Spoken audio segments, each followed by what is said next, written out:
Okay, so we're going to be covering a video by Gary Stevenson, who will be interviewing a very famous economist from France called Gabriel Zucman.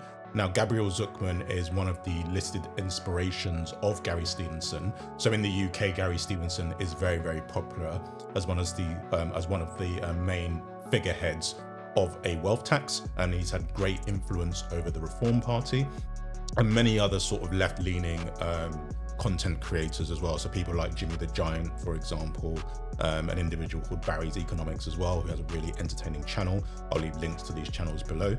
And yeah, just sort of raising the question around whether or not we should be thinking about wealth taxes as a way of dealing with inequality. Now, Gabriel Zucman, as I say, is a very famous economist in France. He has a massive profile in academia. He's award-winning as well, so he has a professorship in the US as well as France. And basically, he's agreed to come on to Gary Stevenson's show to talk about how a wealth tax can be implemented. Now, there's been a lot of criticism around the viability of a wealth tax rather than the principle, actually. So there have been arguments around the principle of a wealth tax, and that has been debunked to some degree on the basis that most people would view a wealth tax as reasonable and fair. But then the goalpost tends to then shift around the practicality of implementing such a system and the flight risk in particular around capital flight. So this will be investment going to other countries which have a more favorable tax arrangement, and high net worth individuals and talented entrepreneurs feeling as though they're oppressed by the prevailing tax system, and as I say, also taking themselves and their businesses to other jurisdictions. And as I say, from my perspective, it's not really a massive concern I have. I mean, if you've seen my previous videos, it will outline why I'm very cynical of this position. And I think if I could summarize it in a very simple way, it comes down to my rejection of this idea of trickle-down economics, essentially, whereby by empowering billionaires to become much wealthier than those that work for them. So although we're all getting wealthier, in theory, the gap between their wealth and workers' wealth basically increases still. I don't feel like living standards are being dragged up with them, because I view it as a relative position. Thereby, what I mean by that is that if you have a class of individuals that can buy up all limited resources and assets, there's not really anything left for the rest of us to acquire, even if we are, in theory, getting richer in absolute terms. So yeah, let's check out this video by Gabriel Zucman, because I think it's going to be a really interesting video. As I say, it's somebody that Gary Stevenson himself looks up to. So obviously this is somebody that's quite revered by Gary Stevenson. So I think on that basis, it has piqued my interest, and which is why I wanted to cover this video. So yeah, as I say, let's dive into this. Okay, we have got a real treat for you today. We have an interview with the person who I believe is the most important economist in the world today. I'm not just saying that, I really believe it. This guy is the world leader in inequality, in the taxation of the super rich. I really think this guy is the guy to show to the Labour Party or whoever is in charge in your country that wealth taxes are not just some radical out there idea for like lefty tree-hugging hippies.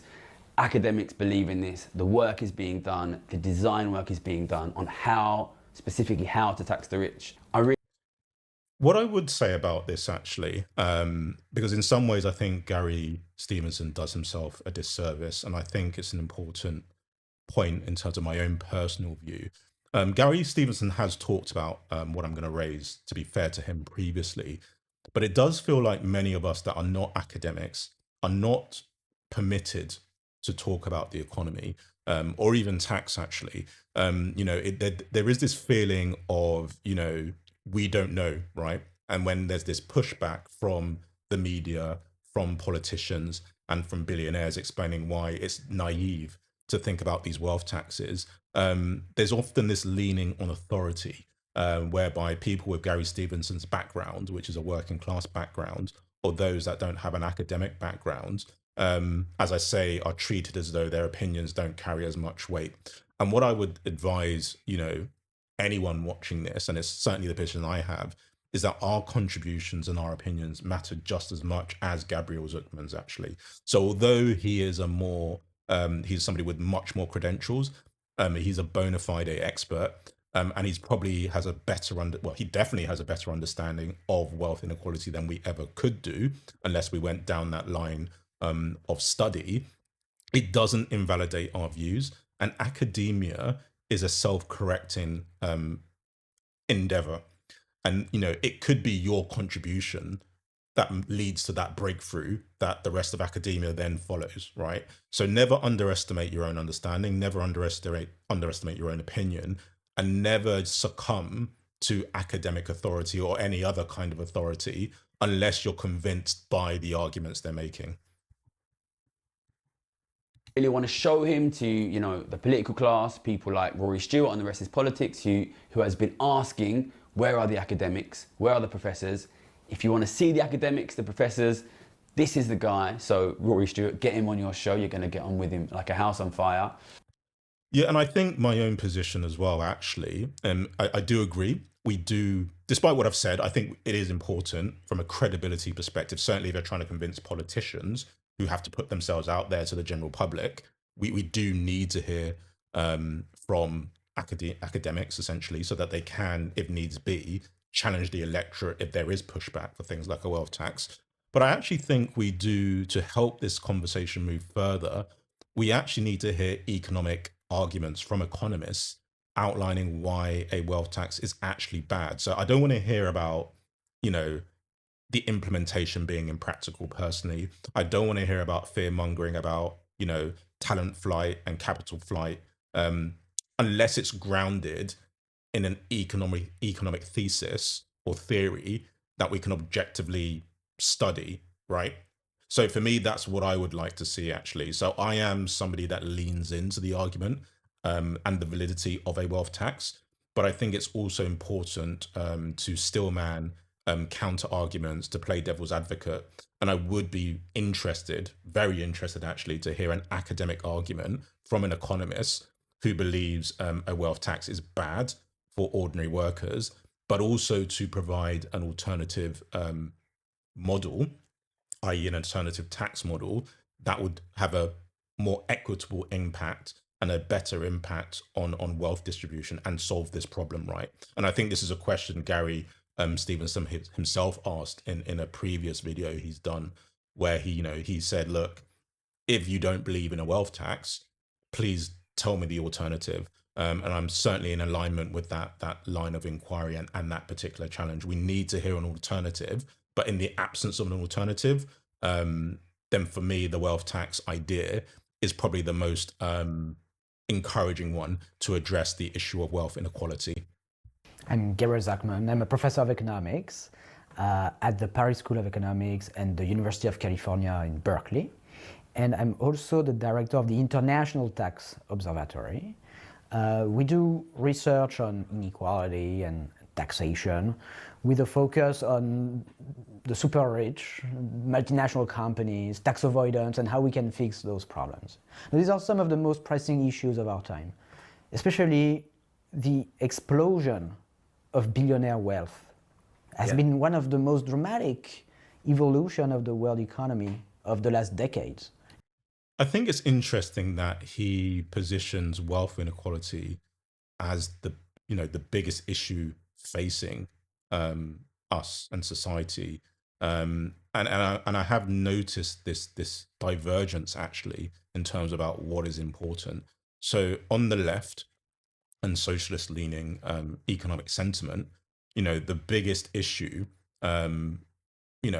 is arguably the environment if you're thinking about the Green Party, but also wealth inequality. What if you think about right-leaning parties? Yes, they're also concerned about the economy, although they're looking for it in a different lens, which is a free market lens.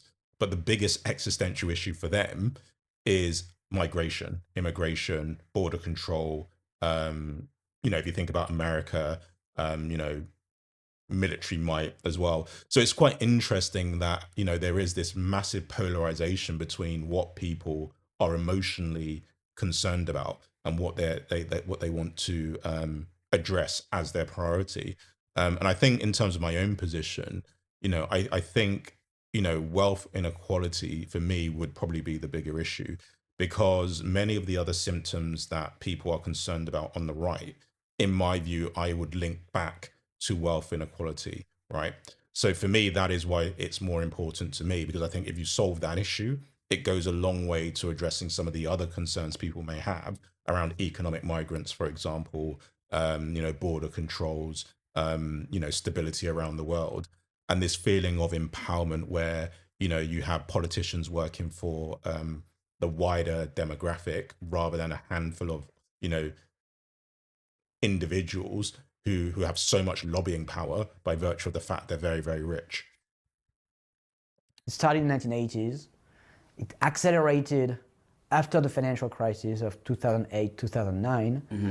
And now there's an acceleration of the acceleration. Yeah. Over the last couple of years, if you look at the wealth of global billionaires, it has increased by 40% in just 2 years, coming on top of everything that had happened before. And with the explosion of their wealth, there's an explosion of their influence. There's an explosion of their power. And we're seeing it everywhere. And a lot, frankly, of what's happening in our democracies is downstream of this explosion of billionaire influence. Yeah, and this is the point I was making. This difference in wealth, this concentration in wealth, the figure he gave was 40% increase in wealth at the very, very top end, right? In the last 2 years, has your wealth increased by 40% in 2 years, right?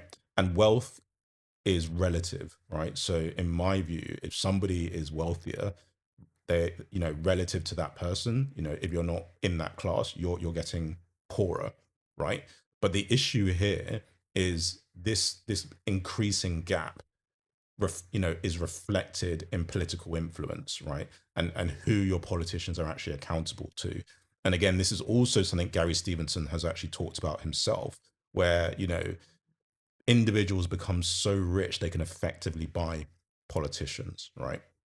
So again, this is why for me, I would also be aligned with the idea that to me, this is a bigger issue, because the ability to influence politics in this way through this huge amount of assets to the point where you're rivaling governments in terms of wealth as an individual is pretty problematic, I would say. And so I'm quite interested in understanding. So I studied economics. I went to London School of Economics. We're about similar age, so I went there 2005 to 2008. Then more recently, I went to Oxford and did a master's. I'm interested in how you ended up studying economics and also studying inequality, because from my experience of economics, actually at universities, there's not a lot of discussion of inequality. Would you be able to tell us a little bit about where you're from, what was life like growing up, and how you ended up studying economics? Well, I grew up in Paris. I did my studies in France. And then I got a job in the US. And so I moved to the US, and I lived in Berkeley in the San Francisco Bay Area for about 10 years. Okay. How old were you when you were living in San Francisco? I moved when I was 26. It kind of radicalized me, because in the San Francisco Bay Area, you have the wealthiest people in the world. You have the tech billionaires living nearby, close to tens of thousands of homeless people in San Francisco, in Berkeley, everywhere. So tremendous, gigantic inequality. And I was also there when Trump got elected in 2016, and I witnessed firsthand like the failure of the Democratic Party to address the phenomenal increase in inequality in the US, to propose concrete, practical, and ambitious solutions to that problem. And so it led me first to kind of study inequality, especially in the US, but also from a global perspective, spend all my time and energy doing that, but also progressively to try to think about, okay, how should we fight it? It's good, it's important to study, and it all starts with that, creating clarity, transparency, making objective the situation that exists today. It's already starting to change, things a little bit. But then more recently, I kind of try to do more actionable policy work. So hence the book on, how we should tax, why we need to tax billionaires, of course, but more importantly, what can we learn from the historical experience, from the international experience, and the lessons we can draw to effectively tax the billionaires today in a way that will really work. I'm really interested in this move you've made from academia into basically actively trying to fight inequality, because it's not an easy move to make. I want to talk a little bit about that, but before I get onto that, I just want to know a little bit about what it was like for you within academia, working on and trying to work on inequality. Because, so I did a master's at Oxford 2017 to 2019, and I went there with basically the intention of working on inequality. They had one guy there who worked on inequality. I think it was Tony Atkinson. He died before I went there. He was about 85 or something. And then there was nobody in the entire Oxford economics department working on inequality. I tried my best to choose subjects that were about inequality. I couldn't find a single one. I wrote my thesis about inequality. I couldn't find a supervisor. I had to go outside of the department. And when I was there, the general consensus was, you will not be able to succeed as an academic in academic economics if you choose inequality as your focus. Yeah, and I think for me, this is also another reason why I feel like we should be empowered to give our own opinions and our own contributions. So in sort of the recent videos I've covered, there was a video I covered by Professor Steve Keen, who talked about some of the limitations with some of the economic models that neoclassical economists rely on, and the fact that when modeling for the impact of a lack of oil and resources, energy was not considered. And Gary Stevenson has also talked about the fact that, the insight he had around his own investment strategies and how he viewed economics came from a non-economist working at, the bank he was at, where they advised him to go out and speak to ordinary people and basically understand what was going on, which led him to his theory and his thesis around the impact economically of wealth inequality, essentially. So, what has been outlined by, the likes of Professor Steve Keen and Gary Stevenson is that real world experience outside of academia is important. And it's something you and I will have in spades, right? So it doesn't make us experts, and it doesn't mean we can debate these people, with any kind of real credibility, I'd say, but we can definitely be confident in our views and on our opinions. And I think we should, hold ourselves to that same level of respect that we would be giving them, right, in terms of hearing what they have to say.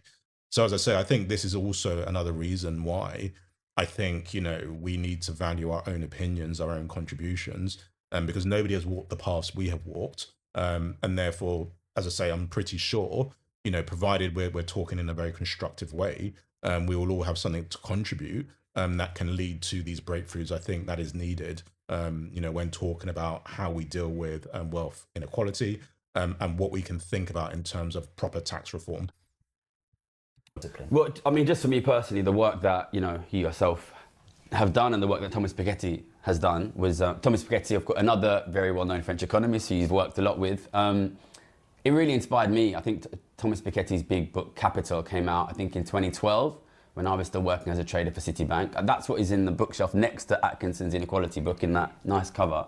And before I read that book, I didn't know that any economists were seriously looking at inequality. So, the work that he's done and the work that you've done and Emmanuel Sayers, a group of French economists, was really inspirational for me. So thank you for that. And send my thanks to Piketty. I know you speak to him a lot.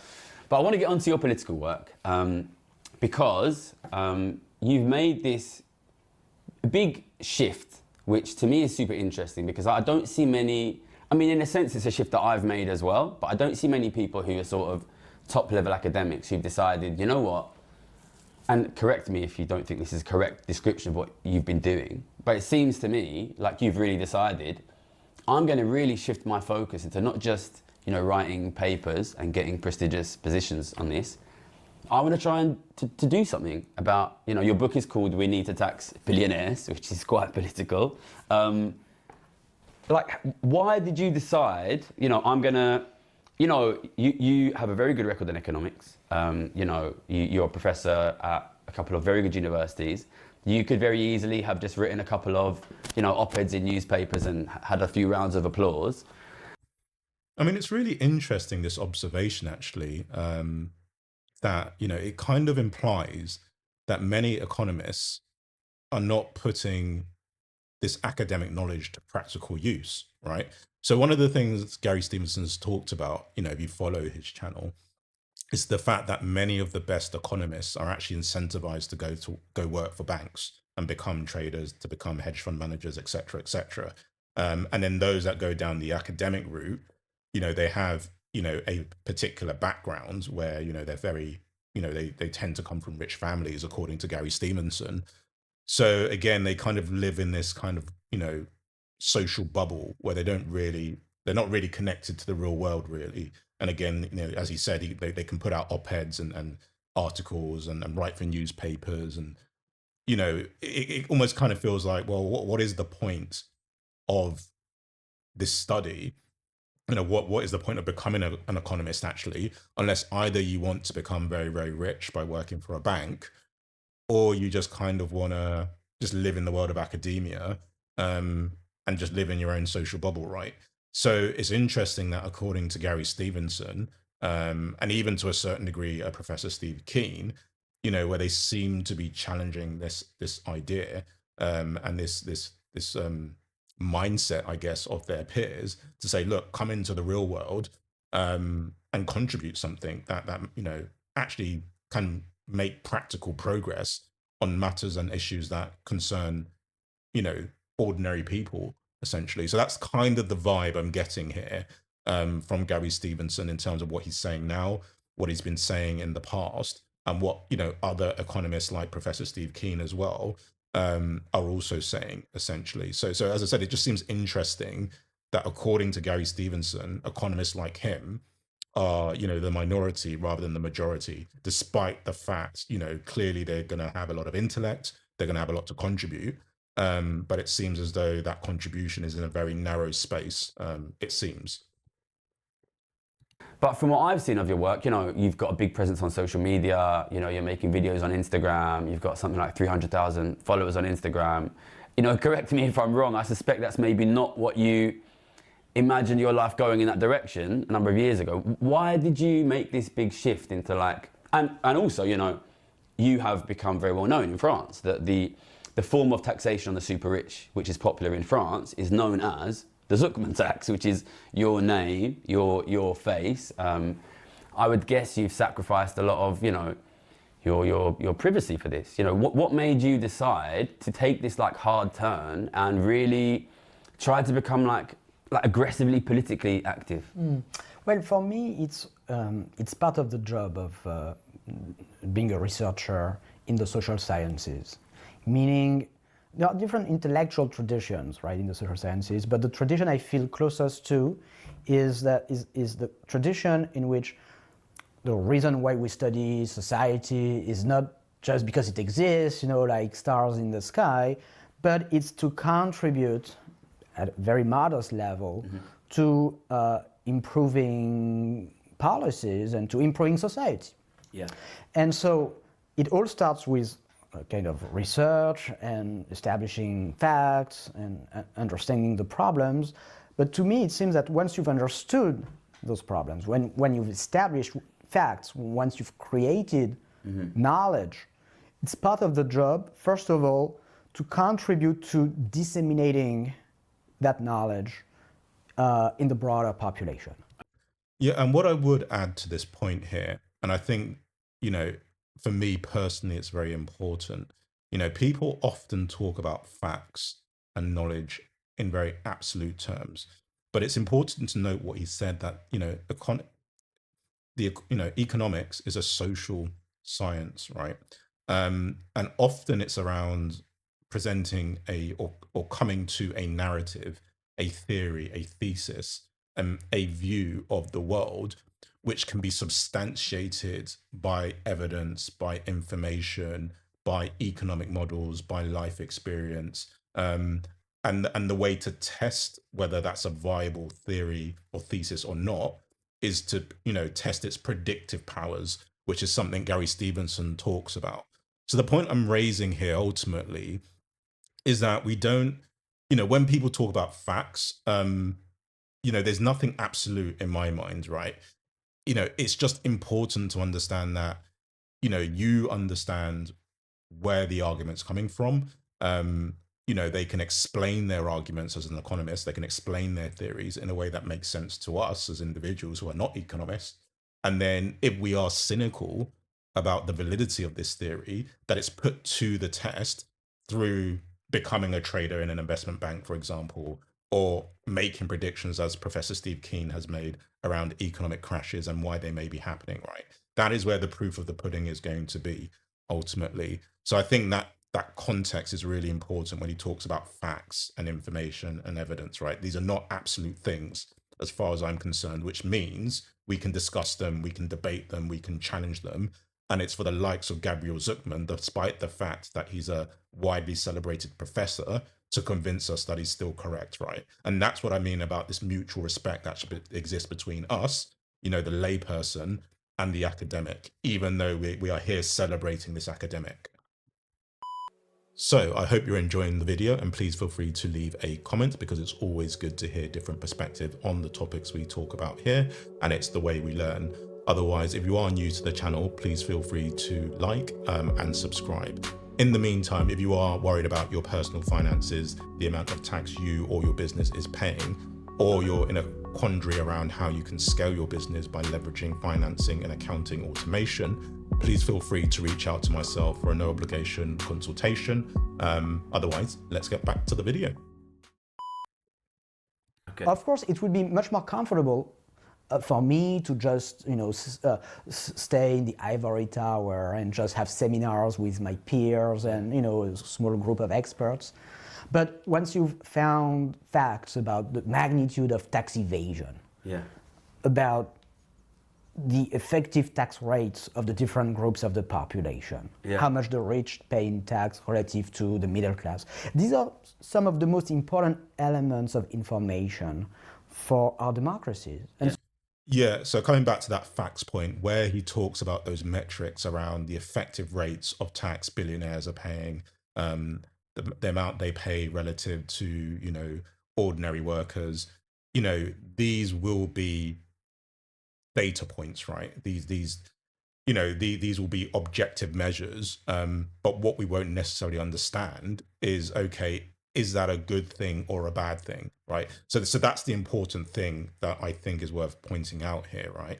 A measure is just a measure, right? But without the context, without the narrative, it's not that helpful and it's not that meaningful, right? So what we will do when we hear that, okay, a billionaire only pays 0.01% effective tax, whilst a nurse pays 30% tax, let's say, I'm just making it up, there is no 30% band, then we will have a theory, right, that suggests, okay, that is unfair.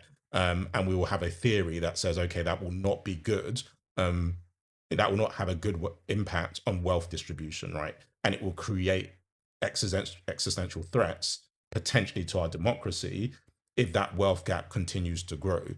So these will just be ideas and theories we have, but what we will also have to do is come up with evidence and a narrative and a story that substantiates that position, right? And that will then inform what a tax, a wealth tax, if that is the way we think we should go, should look like, right? So it's always important that even if we think the answer is obvious, we remain objective and we take a very systematic steps, I suppose, around getting from A to B, and ensuring that the answers we're coming to are logical, consistent, and reasonable conclusions ultimately. So for me, first of all, it's part of the job to make sure that everybody knows about those facts, that this knowledge belongs to society and not just... And I agree, it's important that everybody knows, but whether they come to the same conclusions as I was outlining before, is a different question. And that's where the debate will begin. And that's where the evidence and the information and the arguments will be made. To a tiny group of experts. Number one. Number two, for me, it's also part of the job to propose solutions when problems have been found. And today there is a major anomaly in our societies, which is that the super rich pay much less tax relative to their income than the rest of the population. And we'll come back to that. But once you've found problems, I think it's part of the job to say, okay, look, how can we fix that? I also agree, but I would go one step further. I would suggest you have to agree it's a problem, right? So it comes back to exactly what I was saying when I talked about this idea of facts and data and evidence. Once that evidence and those facts have been presented, we need to agree what that means. And ultimately, when someone sees that a billionaire is paying, again, we're just making this up, 0.01% legally, we need to add that point. It's a legal tax avoidance. Not everybody's going to conclude that that is a problem or that is unfair, right? So that is the first hurdle as far as I'm concerned, which is why we need economists and politicians to have that debate, right? And we can observe that debate, we can contribute to that debate, but that's what we need to see happening.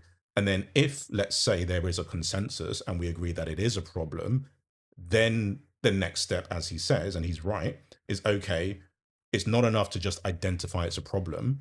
How do we go about fixing the issue, right? But the first thing is, let's see what's going on, make that available. The next thing is, do we agree it's a problem or not? And I think we're still in that phase. I don't think there is a consensus that, wealth inequality is inherently a bad thing. And I think my own view actually is quite nuanced, actually. I don't actually view wealth inequality as inherently bad. I just think when it becomes when it becomes massive, right? When it gets to the point where the ultra high net worth individuals can buy politicians, can buy up all the assets, their wealth represents 10% GDP of a G7 economy like the UK. I think clearly at that point, something has gone awry, right? So for me, it's this extreme wealth inequality that for me is very, very problematic. But as I say, for many people, that isn't a problem because they may buy into this trickle down economics, for example, or this free market argument, right? So as I say, I think we need to, it comes back to my point around, you need to make, systematic steps, incremental steps to get to the final destination, i.e., in my view, a wealth tax. How do we get there?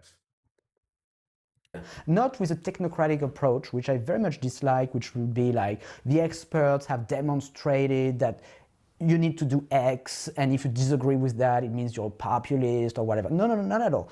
But to offer solutions to feed a vibrant public conversation, a public debate. It's for people, it's for citizens to decide through democratic deliberation and the vote, but where researchers like myself can contribute is by saying, okay, there is this problem and here is a potential solution. Now we can have there are always trade-offs, pros and cons, we can discuss that. But here is one way to do things. Maybe we might have not thought of it exactly in those terms before, but here's a potential solution. Exactly. I think everything he's saying, I couldn't agree with more, in essence. So basically what he's saying is that we should have informed debate, right? That is the essence of everything he's saying. And for me, that is my philosophy around everything I do on this channel, and how I view, my own personal development, right? It's about having constructive, informed, good faith debates, right? And it's through that process, it's through that natural tension, breakthroughs are made, whereby you hopefully get to a place where you can find an answer, you can find a solution that has the most beneficial impact to the majority of people, right? For me, that is the most important way, I think, and the most critical way of developing as a people and as an individual. Has it been difficult for you personally? People watching from outside France might not be aware that you are like really quite well known in France, and that, I guess that's happened quite quickly. Like, has it, as you, I don't know, I suppose you're quite a private person naturally. Yes. Has it been difficult, this like sudden transition into being quite well known in the country where you live, where you're from? Well, there are positive and less positive aspects to it. So let's say, so it's true that for my sins, this tax proposal has come to be known as the Zuckman tax, which was not something. Not your idea. Not my idea. Clearly not. Okay. What's the positive side to it? The positive side is that it forces everybody to try to understand what this is about. It's a new proposal. It's a new idea. It's not just, for instance, France used to have a wealth tax for a very long time, and it's not recreating the wealth tax. It's something else. So it has a new name, so everybody has to try to make an effort. Sometimes the opponents of the measure didn't make that effort to try to understand what this is about. Understand. And the difference is that the Zuckman tax is correct me if I'm wrong, is attempting to be really tightly focused on making sure it is really the very rich, the richest people pay it, the richest people don't avoid it. Is that correct? Yes, so there are different elements. So first of all, it's most importantly, it's about creating a new principle. The principle is that if you are extremely wealthy, and we can debate what it means, but I've proposed owning more than $100 million in wealth, if you're extremely wealthy, you have to pay an unavoidable minimum amount of tax each and every year. And I think for me, this comes back to the point I was raising about, agreeing there is an issue, right? And I think he's absolutely right. There needs to be an agreed principle about what the tax system should look like. And I think certainly in the UK, there is a feeling that a tax system should be progressive rather than regressive, right? And what that means is that the biggest tax burden is on those that are the most successful, ultimately speaking, right? And what he's saying here essentially is, let's not worry about how we operate this for now. Let's just agree that if somebody has £100 million worth of assets or more, broadly speaking, the amount of tax they pay as a proportion of their wealth, not income, wealth, should be the same as the proportion of tax that, let's say, a minimum wage worker is paying. Because if it's fair for a minimum wage worker, and it's a reasonable expectation that the government has of that particular citizen, then it's equally fair to expect that same contribution from somebody who is, worth 100 million, regardless of their level of income, right? So that is the first question that is being proposed here. And I think for many people, that would seem reasonable, but there'll be many people that will say, well, actually, that's not reasonable at all, right? So that is the first principle. And I do agree with this approach. And interestingly, actually, when I was thinking sort of privately in my own mind about, what a wealth tax should look like, and it comes back to the fact that, as I say, my issue is with extreme wealth inequality rather than wealth inequality per se, right?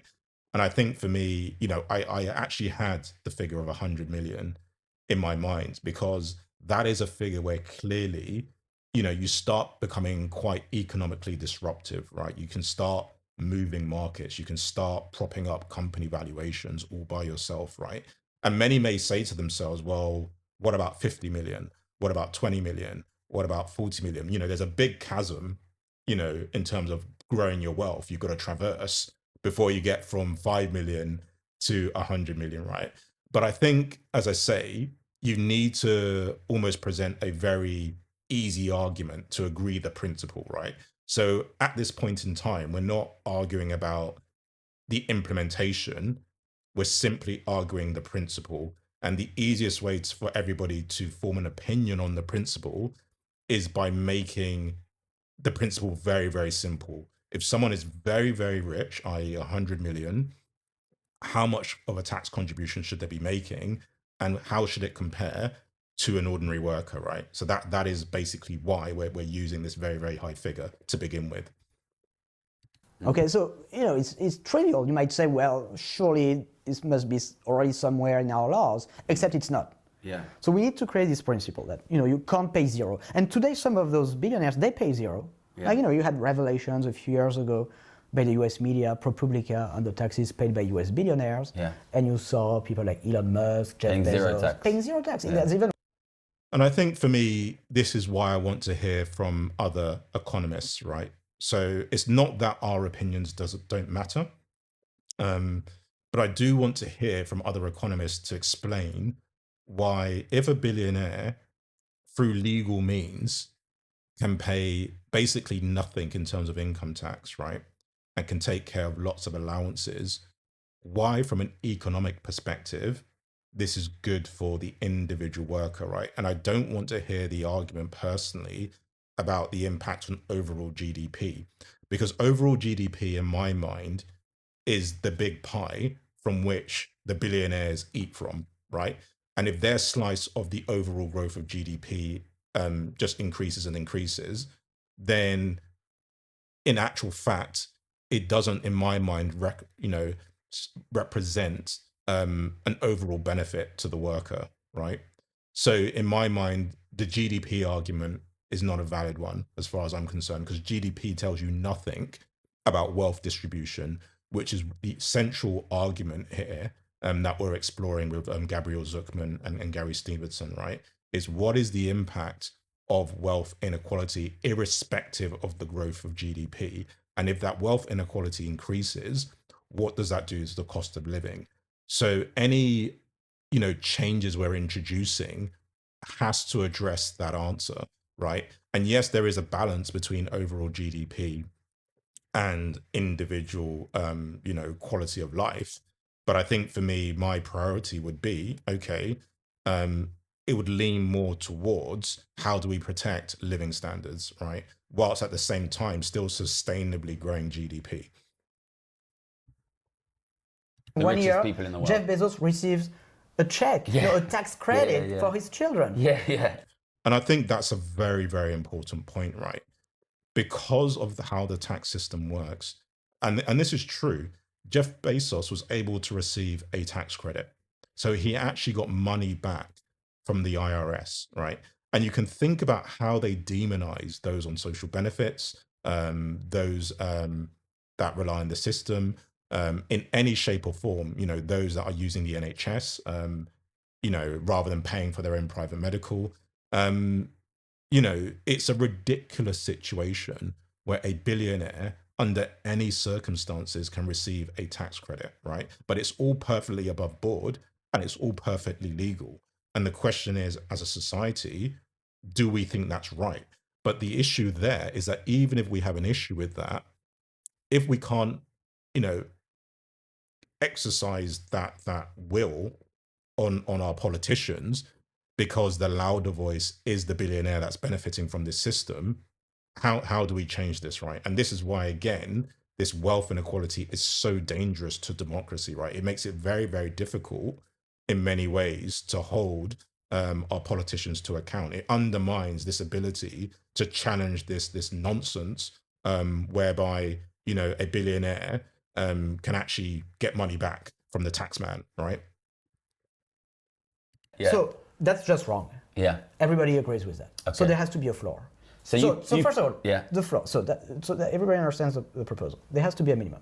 Now, and this is on the basis that at the moment these people are paying less in percentage terms than cleaners and taxi drivers and hairdressers and teachers. Yeah. So there has to be a minimum. Then, for the minimum to be effective, it has to be expressed not as a fraction of income. Okay. Because the whole problem is that those billionaires, because they have no income. They manage to report no income, like Jeff Bezos, right? Yeah. So in a technical sense, of course, in a real sense, they have income. From the perspective of the tax law, they manage to pretend they're that they don't have redefining their income. Like as CEO of Amazon, Jeff Bezos didn't pay himself a wage. Yeah. As controlling shareholder of Amazon, he instructed the company not to distribute dividends. Yeah. He didn't sell shares, and so he didn't realize capital gains, and so his taxable income was truly zero. Yeah, and I think what you might find strange here is how can their taxable income be zero, but their wealth grows, right? This may not make a lot of sense, right? Because normally you need income to acquire more assets to then grow your wealth, right? That would be the thing that makes the most logical sense. However, what you've got to bear in mind here is that if you're receiving your income in the form of shares, for example, so as Gabriel Zucman mentioned there, if you don't receive a salary, you receive a remuneration in shares, and you don't sell those shares, then yes, technically you can be subject to tax on those shares, but often there's losses you can realize actually and use that to offset the income that may have been taxed, right? And that is why they're able to avoid taxes, because if they have borrowings against those assets, then they can often, in many cases, offset the interest expense against the income with respect to shares, for example. So essentially, they will have really quite complex tax arrangements. They will have a team of tax accountants and tax experts who will have good relations with the IRS and HMRC. So they'll be in a place where they can proactively manage their income and their affairs and the form of income they're receiving to minimize tax to a point where it's nil. And then if they do need cash, go to a bank and actually borrow against any assets they have, right, to create more future losses to then offset against any future income.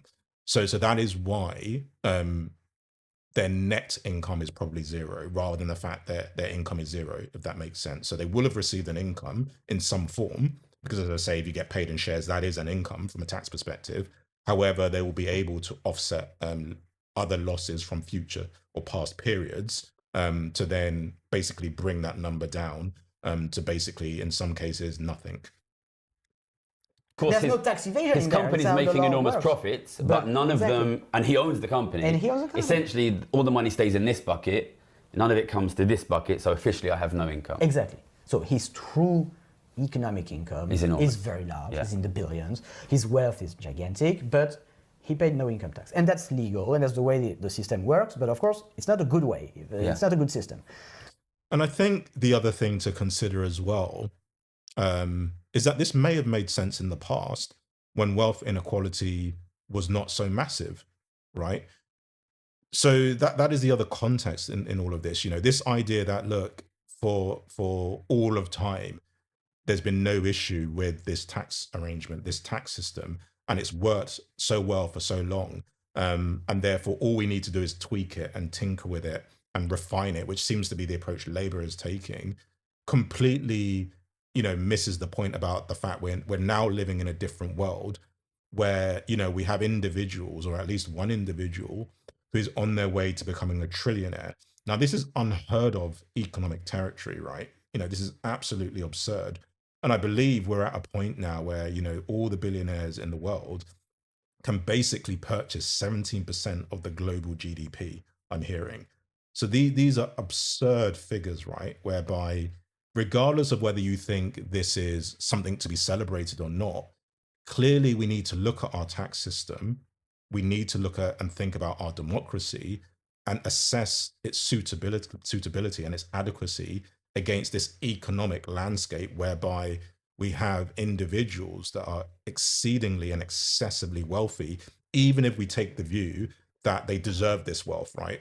So it's not about demonizing people per se, but I do think this does create a challenge to society, and it's our responsibility, I think, as Gabriel Zucman is clearly taking on, and Gary Stevenson is clearly taking on, to revisit how we do things, right? So for me, I think this context is really, really important. We're just living in a very, very different world now when it comes to wealth distribution, which calls for action around how we deal with taxes to make sure that our democracy isn't undermined, and taxes can still be considered as fair and equitable to everybody. So we need to create a minimum. For the minimum to be effective, it has to be expressed not as a fraction of taxable income, but as a fraction of wealth. Yeah, which is because that's the only way to make it unavoidable. To manipulate. Because they can. And I think the other point here as well is that this is not an argument to remove income tax, right? So this is also important, because many people may take the view understandably so, that we're penalizing and putting the entire burden on those with assets, right? Whether that's 100 million or 10 million or 1 billion, in principle, coming back to Gabriel Zucman's initial argument, do we think that's the right principle? And I think my own personal view is no. I don't think a tax system should be purely based on assets. I think economic wealth, asset wealth, should be visible to the tax system, right? That would be my ultimate criticism around our current tax system. Our current tax system under the Labour Party and historically in the UK only sees income, right? That's the only thing it sees, and it's the only thing it will tax. Outside of that, it will tax consumption. And the closest thing we have to a wealth tax is inheritance tax, council tax, and this additional mansion tax, which is the informal name for the additional levy on houses at 5 million and 2 million pounds of value. So broadly speaking, it's only your income that is considered taxable in the UK. And my own view is that an equitable system should, to some degree, in my view, tax income. Maybe it should be taxing consumption through VAT and sales taxes, but certainly should be looking at and taxing wealth, extreme wealth, right? 100 million, we're being even more aggressive, 50 million, but, someone that is very, very wealthy who has gathered all of that wealth through the benefits of operating in the UK, benefiting from an educated and sophisticated workforce, a stable political and social system environment. There's an obligation, and loss reliefs they've been receiving whilst the businesses were not making money.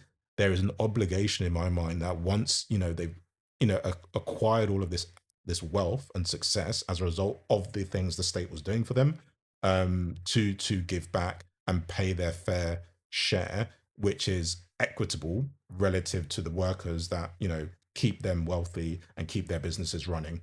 Then, if you choose a rate of 2% on wealth, not a high rate, it's the rate that would ensure that the billionaires would pay as much tax, all tax included, relative to their income, than the rest of the population.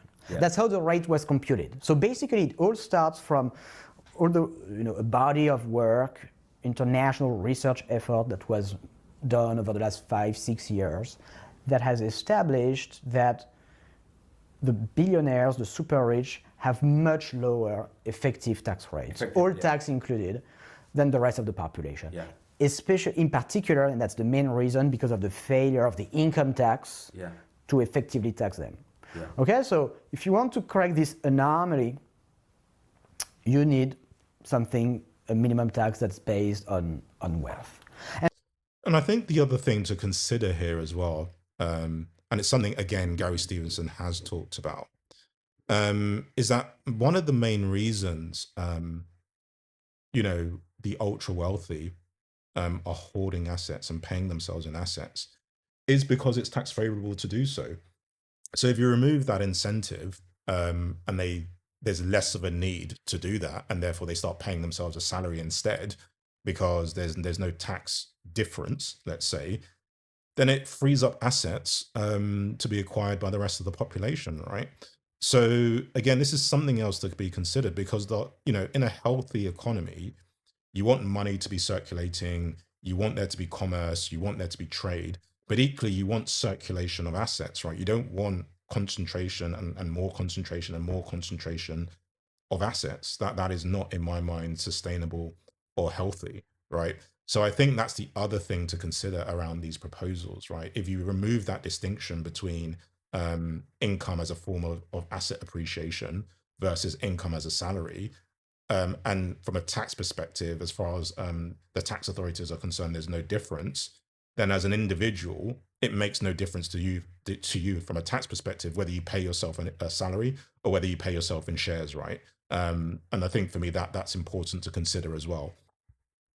And so that's the proposal. And with 2%, it's really low, 2%. There are many reasons why you might want to have higher tax rates than that on the super rich. Personally, I would favor much higher rates than that. Let's be clear. I worked with Bernie Sanders, for instance, in the US when he was running for president. on his tax program, he was proposing rates of up to 8% on wealth for people with more than $10 billion in wealth. All of that makes a lot of sense.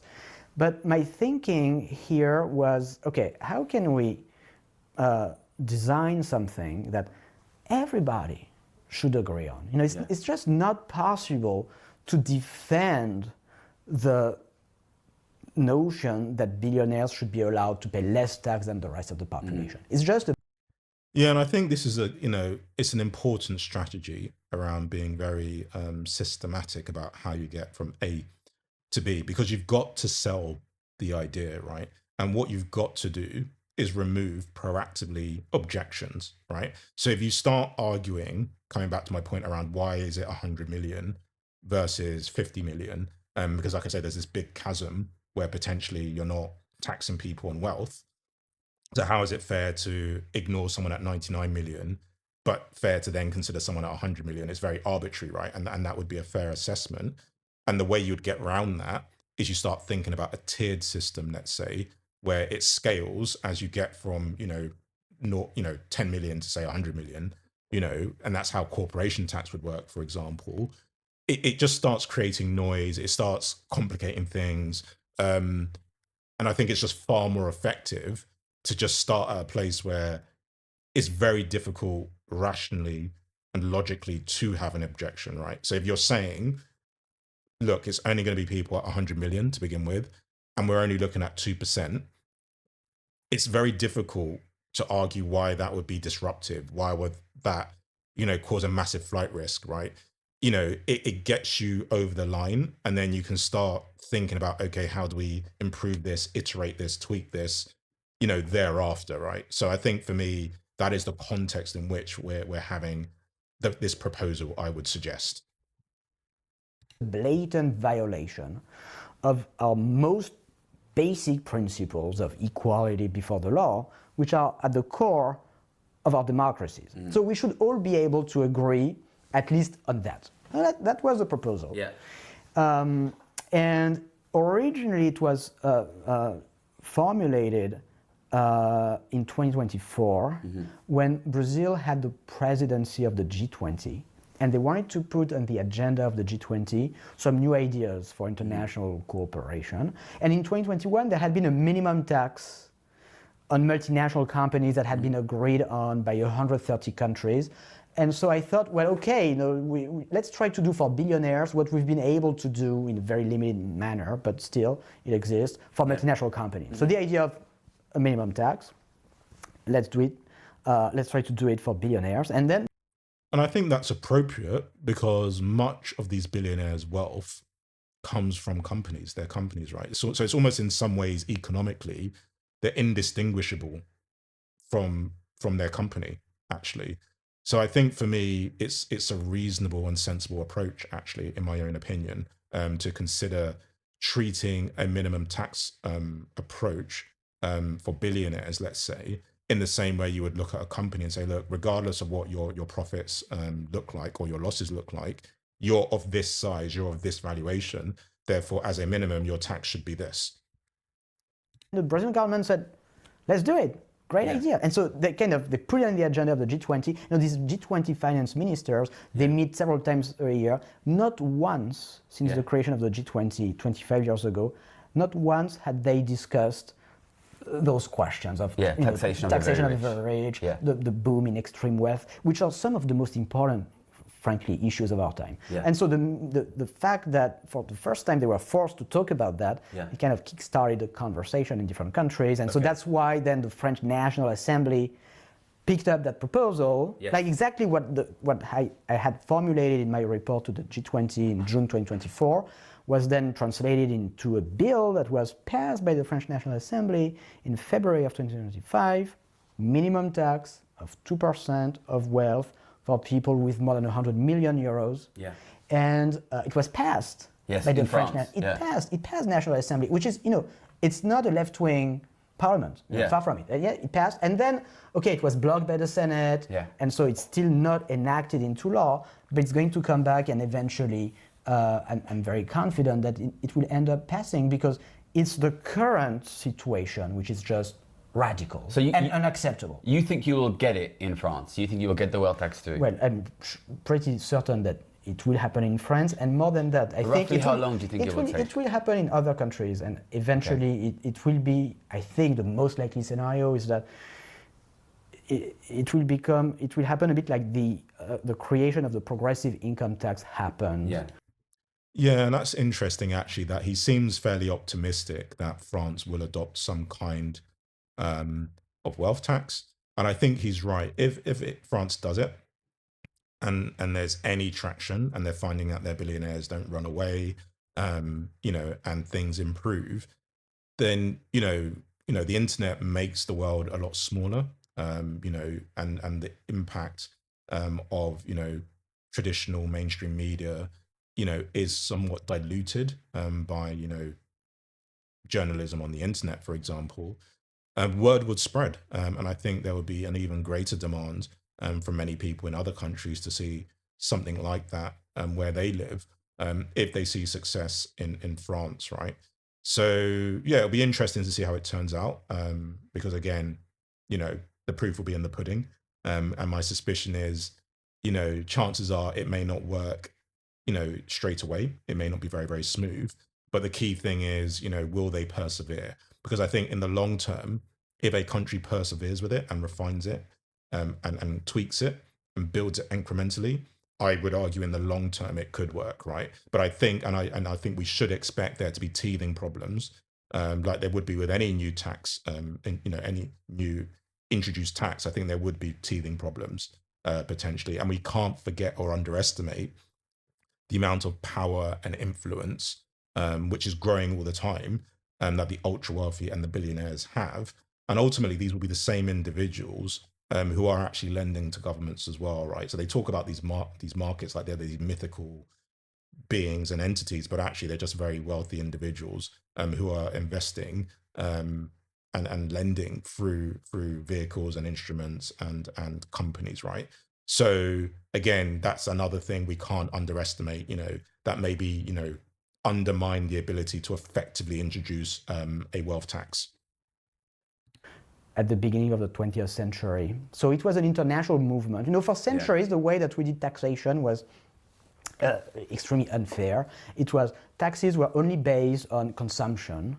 Things like salt, and commodities. And so it was a heavy burden for the poor, and the rich didn't have to pay taxes, etc. And so then there is this revolution, beginning of the 20th centuries, where different countries say, no, look, we are going to have a progressive income tax with higher rates for higher incomes. The UK actually was a leader because it happened in 1909 with the famous People's Budget of Lloyd George, where in 1909, Lloyd George says, okay, we are going to introduce a progressive income tax. So there was already an income tax in the UK, but at a flat rate, same rate for everybody since 1843. And in 1909, People's Budget, there's a 2.5% super tax on top of the regular income tax that's introduced for the 10,000 wealthiest people in the UK. And that's the birth of the progressive income tax. And France did the same in 1914, the US did the same in 1913. Many countries kind of did it at roughly the same time. It was not an international agreement, but it was just a common realization that we need more money for workers' pensions, for many things. And the way we do things at the moment is totally unfair. And I think the point here is that, he's talking about this history of taxation, which started from consumption, and then this idea that it will be based on income and it should be progressive. And that the top 10% people, if I heard him correctly, were subject to this additional 2%. But the point I'm making is that is clearly very, very different to where we are now, where the system is a lot more complex, a lot more sophisticated. There's a lot more bandings. And the point is that it takes time to get to a place where we consider the tax system to be reasonable or fair, right? It didn't just start and work perfectly. And I think that is the way we should view a wealth tax as well. We can't have this expectation that if we move to a system like this, initially it's going to be perfect. And I don't think it's right to have that expectation. And I don't think it's a valid critique of the idea to say that, look, it's never worked before, or if you do it now, it won't work, right? I think the intention would have to be, okay, yeah, maybe it won't work initially, but if we agree on the principles, as Gary Zuckerman says, then we have an obligation as a government and as a people to make it work, right? Perfect cannot be the enemy of good, right? So for me, that is an important, context to have in the back of your mind. And I think that's the reason why he's giving us this history lesson around the progression and the development of the income tax system that we recognize today. Yeah, are you familiar much with the conversation in this country about wealth taxes? Yes. Because I'd like to speak about it a little bit. I think when you say that, you see the wealth tax as similar to the income tax, I think for me, that's super interesting. When I was writing my book, I was reading Hard Times by Charles Dickens. And they're talking at the time about taxing the factory owners. And the factory owners say, oh, it's impossible. If you tax us, we'll throw the factories into the sea. So I think if you look at history, like it shows, of course, rich people are going to fight against this. And rich people in this country are fighting against this. That's good. I was discussed. Do you know what The Rest is Politics is? Yes. It's the biggest politics show in politics podcast in this country. I've been telling them aggressively that if they're serious on the economy, they should have you on, and they definitely should. But they mentioned me in their show last night, and they said people like Gary Stevenson just want to take money from the rich and give it to the poor. What do you think about that argument? I think, first of all, what's truly radical is the current situation, where the super rich can live in their own parallel society, tax-free, even though their wealth is a social creation, is a collective success. You don't become a billionaire by your own, right? You've benefited from education, from healthcare, from all the public infrastructure that has made it possible for your businesses to thrive, the law courts that protect your properties, and so on and so on. And so, wealth creation is always a social creation. They benefit from subsidies oftentimes. And the notion that you can become extremely rich thanks to the collaboration of millions of people and then have no duty whatsoever towards society is just, totally radical. So that's the... And I think we're going to leave it there with those final words well, it's not the final words, but we're going to leave it there, because what I wanted to hear from Gabriel Zuckerman was, his approach regarding how he thinks we can introduce a wealth tax.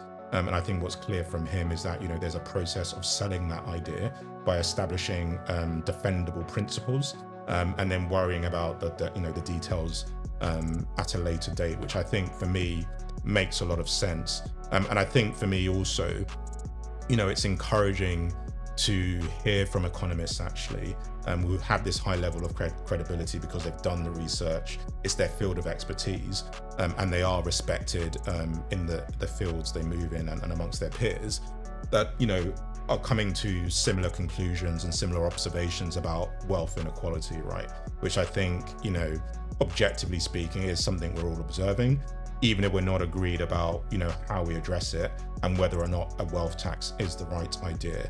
But I think for me, the reason, I think what he says is really, really important is because I do agree with him that, it's wealth inequality that is the biggest threat to our democracy, our standards of living, and basically our ability as people to have agency over our lives, grow our own wealth, and have the basic things we need in life, right? Whether that's housing, education, and making sure our rights are protected, right? And I think also, what he talked about at the very end resonates with me a lot, and it's something I talked about in one of my earliest videos actually on this channel, where I was covering a guy called Daniel Priestley, who Gary Stevenson debated with, who talked about the difficulties of introducing a wealth tax and why in some ways in his mind it wasn't the right direction to go, and actually what he felt should be happening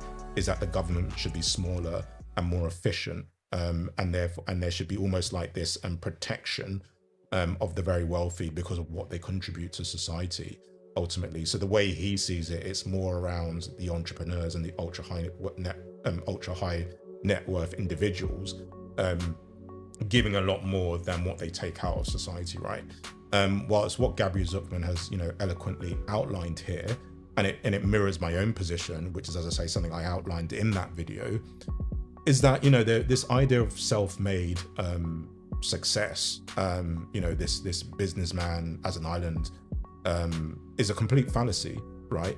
You know, it's very difficult to become a billionaire or a multi-millionaire if you don't have access to capital, right? And often that requires, you know, that you operate in a jurisdiction where there's a high level of confidence that investors have, where they feel like they can make investments safely, right? And then when that investment is made and you're building a business, the government of that country can basically enact laws that protect your business, that protect you as an individual, that protects your assets as you're growing them, that educates that society that's then working for you, that implements tax systems, that gives you loss release, that gives you subsidies, and that gives you credits, allows you to lobby government actually, and basically, you know, support you during those hard times. If you think about COVID, for example, a lot of the support that was given to businesses then, and also actually, you know, the great British summer discount that Rachel Reeves will be introducing this summer, whereby again she'll be offering VAT relief to, you know, many businesses working in the retail and catering sectors to encourage more spending, right? So all of these things cannot be ignored. And even if you think about someone like Elon Musk actually, and many of these companies that are now working in the AI space, you know, so like ChatGPT, Nvidia, Oracle, you know, there's been so much government intervention to make sure that Oracle are first in line in terms of the TikTok acquisition, that they are getting contracts with the UK government in terms of data centers, you know, all the arrangements with Palantir, for example. And now we have AI companies lobbying very, very aggressively because essentially they want government protection. They want to make sure that, you know, they're eligible for bailouts, and they get very favorable tax arrangements so that they can compete with China, because they're positioning AI as this very existential threat to America's economy if they let China, you know, win this AI race, right? And it was the same thing we saw with the space race as well, right? So when you think about all this level of support these types of businesses obtain, which, you know, your local business person would never receive, right? At all, nowhere near this kind of support. And then they then become successful. This idea that they did it all by themselves is clearly absurd, right? And I think in that context, when a government has done all of this and enabled someone to become this rich, even if we want to celebrate that, even if we want to say that's a good thing, I think as a people, as taxpayers and as a government, we in a capitalistic society should expect a return on our investment, right? And I think there's an obligation to do that. And I think one of the other things, you know, in this spirit that Gabriel Zucman actually talked about, you know, and it's not something we heard in this particular video that I'm covering here, is that he actually talked about the fact that, you know, we should be considering, you know, as part of this issue around the flight risk, is that if these individuals decide, you know what, you're introducing a wealth tax and we're going to leave the country, then there should be a rule in place whereby, you know, for the next 10 years, the next 5 years, for example, we will still tax those individuals as though they're still UK residents, right? And it's not too dissimilar to what the US is doing, whereby if you are a US citizen, then it doesn't matter where you are in the world, you must pay US taxes, right?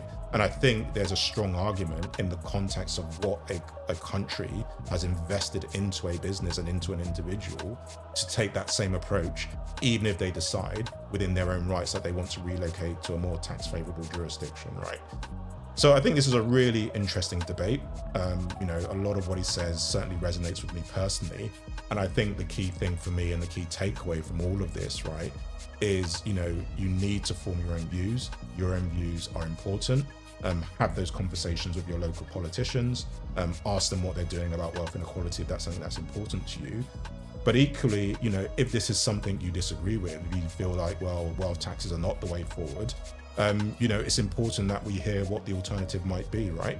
And I think it's important that, you know, you find ways to contribute that counter argument if you can, also with your local politicians, or comment on my channel, or comment on Gary Stevenson's channel, because I think it's important that if there is a valid criticism of a wealth tax, then I think Gary Stevenson should address it. I think, I should be challenged by that personally, because I'm for a wealth tax at the moment. But more importantly, I think our politicians need to have this debate, and they need to tell us where they stand, and they need to make arguments for and against depending on where they stand. So yeah, I hope you found that really useful. I certainly did, and I'll leave links to the original video, because as I said, it's important you watch the full video, I think, for yourself and form your own view. Really good video, and really informative thoughts and ideas and comments from Gabriel Zucman. I was certainly very impressed with what he had to say. But until next time, peace.